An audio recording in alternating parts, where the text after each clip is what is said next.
পদত্যাগপত্র জমা দিলে প্রধান উপদেষ্টা তা গ্রহণ করেন।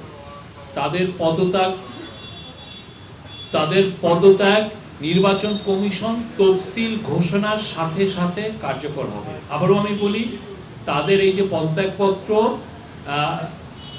নির্বাচন কমিশন তফসিল ঘোষণার সাথে সাথে, যে ফেব্রুয়ারিতে যে নির্বাচন হচ্ছে সেই নির্বাচনের তফসিল ঘোষণার সাথে সাথে কার্যকর হবে।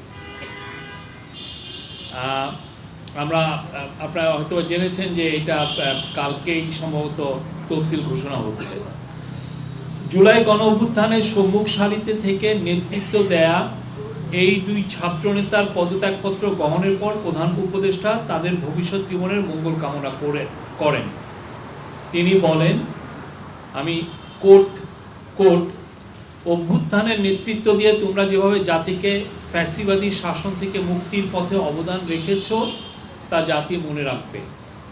আমি বিশ্বাস করি ভবিষ্যতেও গণতান্ত্রিক উত্তরণ ও বিকাশে তোমরা একইভাবে সক্রিয় ভূমিকা রাখবে। প্রধান উপদেষ্টা আরও বলেন, আজ একটি ঐতিহাসিক দিন। প্রধান উপদেষ্টা আরও বলেন, এটা আমার কোট, আজ একটি ঐতিহাসিক দিন।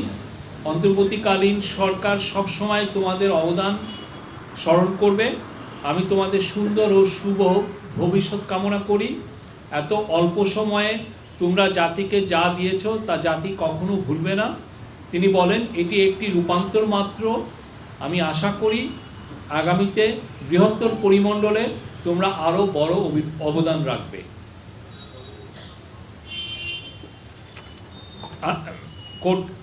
আবার নিজেদের কর্মের মাধ্যমে দেশের মঙ্গলে নিয়োজিত থাকার আহ্বান জানিয়ে দুই ছাত্রনেতার উদ্দেশ্যে প্রধান উপদেষ্টা আরও বলেন, সরকারে থেকে যে অভিজ্ঞতা তোমরা অর্জন করেছ তা ভবিষ্যৎ জীবনে অবশ্যই কাজে লাগাতে হবে। Thank you.